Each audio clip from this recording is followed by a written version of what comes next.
All right, everyone, let's begin our very first conversation. We'll focus on the state of the nation and where our country needs to move forward. You've been hearing government saying what they want to do, but what is the opposition and the opposition voices? What are they saying? The nation is battling insecurity, issues of economy being strained, and a democracy still searching for the truth. A lot of people are asking and agitated for electoral reforms. And tonight also, the issue of the internal politics in the Labour Party gets our attention, which was a rally, party that was a rallying point for a lot of young Nigerians, is now facing some internal division as the 2027 election race quietly takes shape. With promises of security and prosperity still unfulfilled in many ways and causing frustrations for some Nigerians, and the questions keep coming up on the streets of Nigeria. Tonight, I would be joined by the vice presidential candidate of the Labour Party in the 2023 presidential election, Senator Datti. Baba-Ahmed is live for us here in our studio. Thanks so much indeed for joining us tonight on the program. Hi, Shu. How are you today? Very well, thanks. Yeah, I hope that you've gone to realign your registration, because INEC has started that process. This week? Yeah, they'll start. The online has started on Monday. This week, yes. Yeah, on Monday they will start. How does that make, I mean, what do you feel about that process? Normal. Nothing special about it. You've been very critical of INEC. So I imagine that, I mean, from the by-elections and the conduct, in your own assessment, what do you think? Before what I think, let's get something straight. Let's mark out certain boundaries. A statement of fact is not, in effect, a criticism. The whole Nigerian media reports insecurity better than opposition members or politicians do. But when the mainline media report it, it's normal. When an opposition politician says there is insecurity, or those who promised security have failed in providing that security, then it becomes criticism. But in reality, it's a statement of fact. Over and beyond that, some people go to categorize statement of fact as personal attacks. Some people go to the extreme level of saying that they are insults. In reality, they are not, for God's sake. Some people who do politics are in business of politics to make better their societies or their country. In so doing, you cannot afford to close your eyes. Others make a living by actually undoing what people like me are doing. And for what is left in the rest of this administration, sometimes one feels like, okay, you said there is security, let's see it.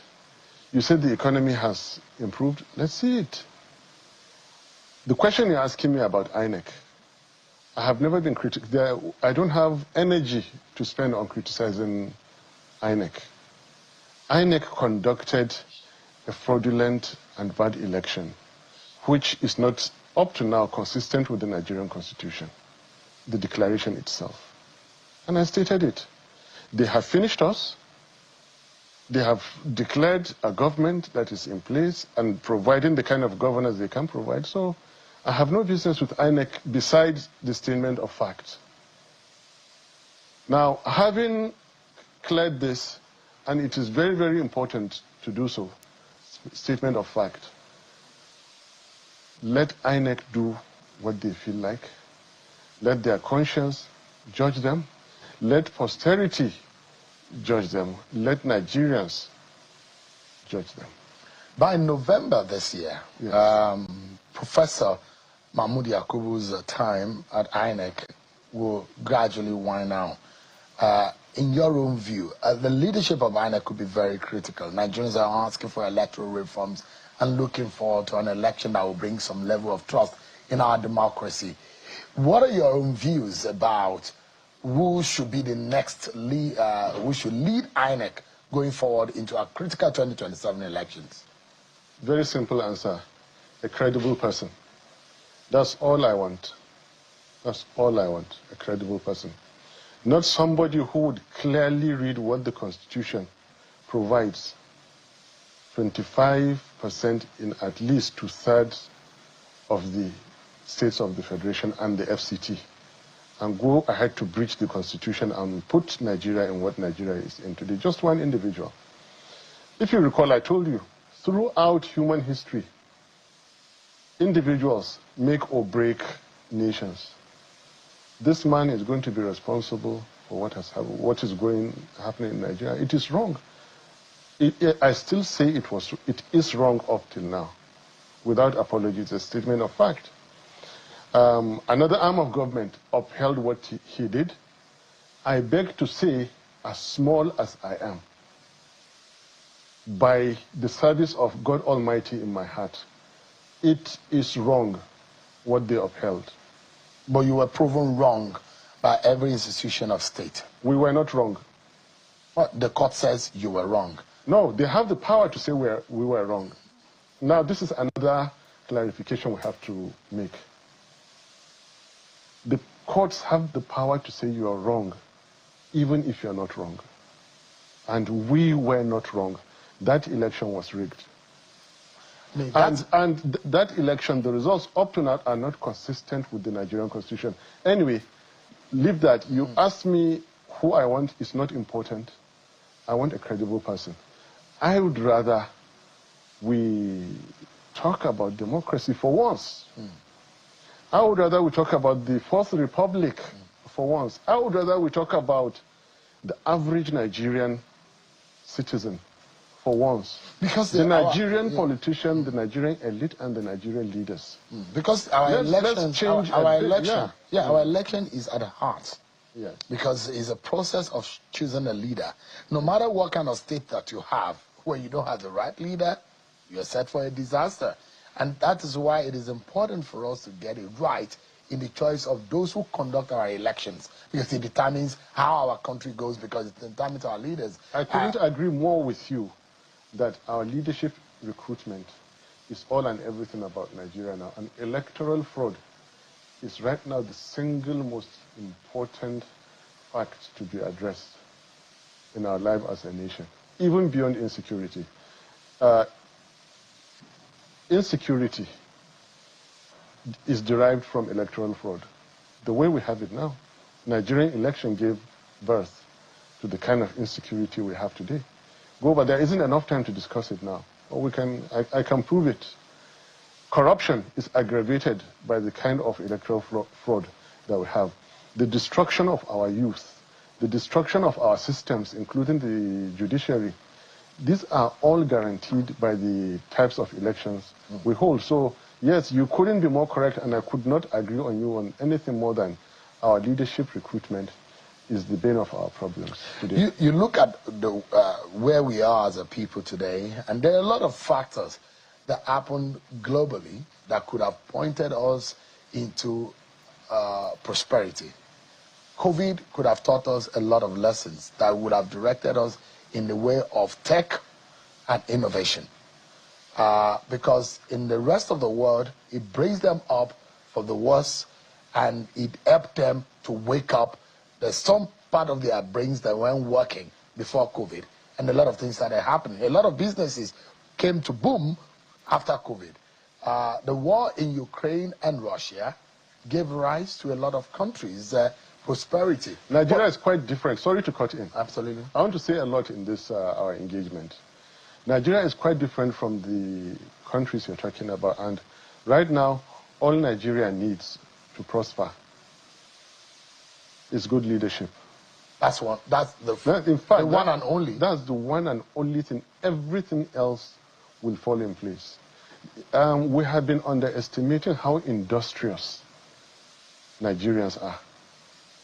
A Nigerian from a badly disadvantaged state raises a little capital, and you find him in China in South Korea creating businesses out of necessity, come back to Lagos, come back to Abuja, and those people are thriving.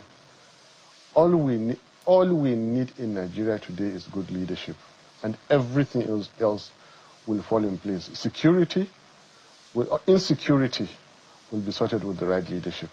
But to get that right leader, you must produce them through the right way. Well, do we have that sort of... You were on the ballot as a running mate in 2023. Does it look like the year that we could have gotten it right? If not, 2027, do we have a possibility of getting it right as a people? I doubt 2027. Why? Quite frankly, I'll come back to that. But your question is spot on, but could even be more so. 2023 was not exactly there. 2015 was there, but not just to get the election, but to get the right leadership.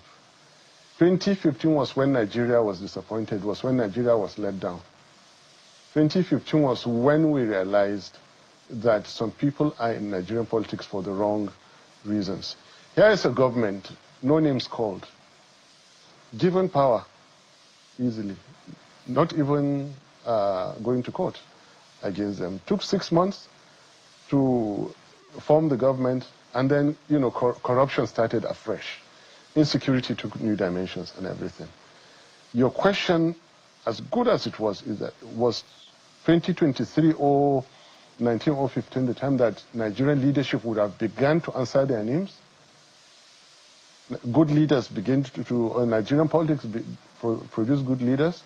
When in 2015 we thought it was good leadership produced, we came to realize it was indeed bad leadership produced. That was when Buhari came into power. I don't want to call names. So you thought, the facts are there that when you mentioned the year, I know, okay. So it's a fact that you thought that a lot of Nigerians were disappointed. The Buhari government came with a lot of hopes and expectation. That's what you meant. Absolutely. Nigerians were disappointed. Absolutely. Was that something that Buhari could have done? I mean, coming with that huge expectation, someone that had run for the 4th time and won the election, excuse me, running and hoping that he's going to make Nigeria better. What would you say was a problem? Was it an issue of lack of preparedness, or the fact that there were no intentions of good governance? Do you really want me to say it? Absolutely. May God forgive all of us, especially the departed. I did mention that some people were in the game for the wrong reason. And I think we're not far from the truth in that regard. Here was a gentleman that was retired from the army, removed from power at the age of 42. No trade to his name. So the first thing to do, of course, after coming out from the 3-year detention and everything, politics. When, during the Abacha time, the arch enemy of Abacha, so become friends with this one, get an appointment, and when they got that appointment, it was a different story from the leadership of 84, 85. There was no longer truth, there was no justice. It was corruption and corruption and corruption. Everybody knows how corrupt that government was. Up to now, there is money still being claimed by the federal government of Nigeria. And this is a statement of fact, I'm saying. 2003 happened. And then it all became about party contribution. And then the ecosystem around this individual became all about party contribution, political campaign contributions. It happened again in 2007, 2011, and then 15. Now, what I'm saying is that the ecosystem around the individual you're talking about, which I didn't want to mention, were in the whole game for the wrong reason. Without party contributions, that ecosystem would starve. So when they got power in 2015, it was like wolves finding it so easy. And then corruption started afresh. But this look, this is very, very important. I mean, there are people, I want to change the topic. Who were in that 2015, the league of those who came into power in 2015. They are in the ADC now saying that they want to fix Nigeria. What are your thoughts about that? They are deceiving us. The ADC? Yes. I thought you were one of them. No, I'm a Labour Party, for God's sake. But I thought that you are a Peter Obi man. I'm a Peter Obi man. I still want Peter Obi to come back in Labour Party, contest 2023 and 2027. Those are not, please, Shil, I know you call it politics today. And I know we're doing politics. There are more fundamental issues I want to talk about. Even this Buhari case that I talked about, you led me into discussing it. I don't want to. There are more important things. What do we really have? I'm not asking the questions. So I cannot ask myself questions and answer them. But now, look, what's going on in Nigeria? What's going on? What's happening with the Fourth Republic? The armed forces that we cried about, the whole world cried about, actually spent money to bring in democracy, suppressed their own desires to bring in democracy. What is happening with this democracy? What's happening to the Fourth Republic? It's more important for me to discuss this than to discuss... so if you look at what is going on in the present Nigeria, and you imagine that either you belong to Labour Party, ADC, PDP, or APC, at the end of the day, Nigeria is Nigeria. And we need to care for the well-being of our dear nation. The trajectory of, first and foremost, of our economy. Yes. Are we on the right track? Are we possibly or likely to have be in the right shape of mind in getting things right? Brilliant question. One of my professors at Harvard Business School, in fact, the director himself, on a goodbye note, he said to me, but I want you to be more patient and tolerant about the way you will be misunderstood because of the way you present. And what you work on in your mind is usually not the typical. I have put that at the back of my mind. Apparently, it's not just the only one who said it. You spoke about the economy. Economic orientation of a young nation way back in 1960, becoming independent from the British Empire that found oil and gas, agric potentials, solid mineral potentials and everything, but then a complicit public system. Now, this is what I have been seeing in the last, not just saying doing. You go to a doctor, for example, out of 100 ailments, he needs to be 100% sure the particular ailment he's going to treat you for is your problem. Otherwise, you have a bigger problem. A factor of 10,000. Out of 10,000, you need to pinpoint what really is our problem now. And I think what Nigerians are not used to hearing. On the governance side, I told you it was electoral fraud. On the economy side, it is procurement. It sounds strange. I can see how surprised you are. Why am I saying this? And that's in the heart of the civil service. That is at the heart of the nation itself. Development does not exist in nature. You have to make it. To make it means you have to procure, you have to buy it. Efficiency comes into question. The insecurity that we're facing, if you spend $1 billion on security and you get $50 million worth of security, you would definitely have insurgency in the northeast, banditry in the northwest. You would. Where is the balance of 95%? In the pockets of political, they have served political group and individual interests. This is procurement. Let me tell you something so basic because of lack of time. Everybody knows this story. David on Goliath. Everyone knew it was a lost battle. But how did it happen?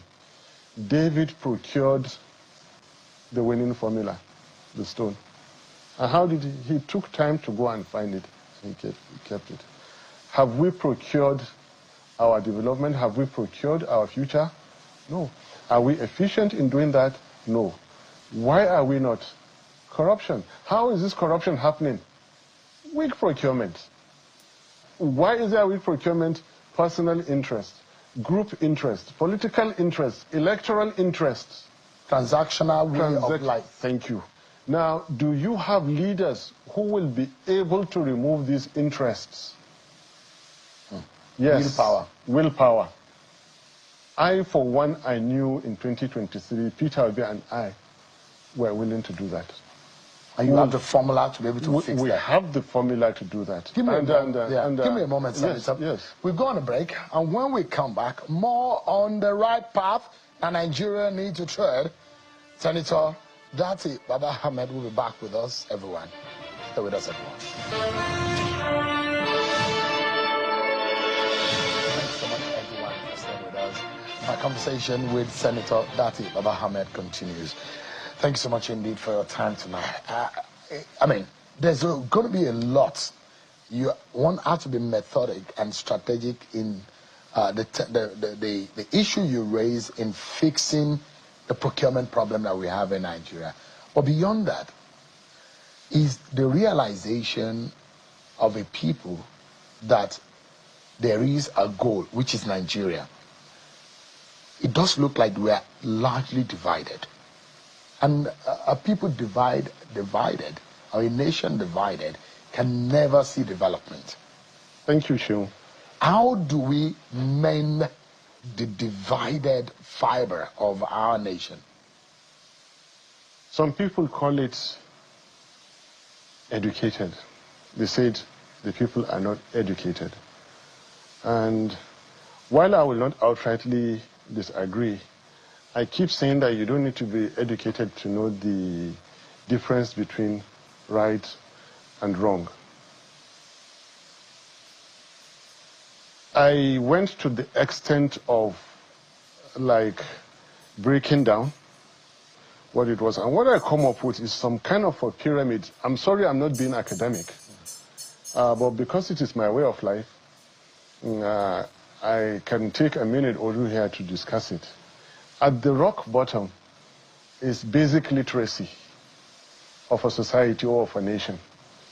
Just above it, you have awareness, civic awareness. Then above it, social enlightenment. Above it, you have what we call education. And above it, you have what we call professionalism. And this is the way almost all societies are structured. What is desirous is that there be no gap.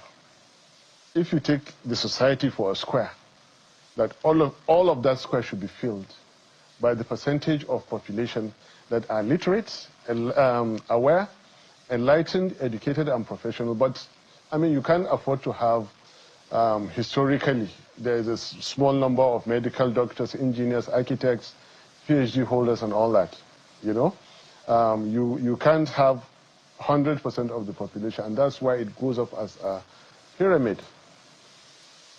The actual point you're talking about is that level of civic awareness. How literate is the Nigerian society to unite? Not very good. So you see, you are challenged to even the very next level of how civic aware is the Nigerian society to unite. And it is very close to the fundamentals of democracy that I've been wanting to talk about. Let's go back in time and let's open up the conversation. In the 80s and 90s, when the Western world was calling on African and Caribbean and some Asian countries, not just calling, sometimes to the extent of sanctions and all that, for them to democratize. Put that on one side, and then contrast with the very stable, peaceful, and prosperous countries of the Middle East, the monarchies. Most American presidents, after becoming presidents, the first place, among the first place they go is the Middle East, Saudi Arabia, and all the rest are monarchies. You reported it. Donald Trump was there. There wasn't a single democracy. I plotted on a graph the stability and the type of government. This was in 2022. And in the Middle East, all the monarchies are stable and prosperous and peaceful. All the either dictatorship or military or something else were under occupation of militias. All of the Middle East without exception. Africa, Nigeria inclusive, had to swallow that pill. It was a sweet pill, turning out to be very bitter, I regret to say. Democracy is sweet. The arguments behind it are sweet. But democracy is also delicate. And democracy is for the people who can practice it. Now, let me finish. I'm not giving you a lecture. Let me finish. No, I was going to ask if democracy is making us look good, if at the end of the day we're getting the kind of democracy that we're employing in our polity, if it's working for us or not. Thank you. Let me just finish before you cut me. Where was I? Sorry. The pill that we swallowed. It was a sweet pill coming out with very, very bitter consequences. Somebody out there, including those who called on Nigeria, that you must adopt democracy, which I agree. If we go back in time, I love democracy. I want it, but we have to practice it. Now, of the people, for the people, by the people, what is missing there, Shiu?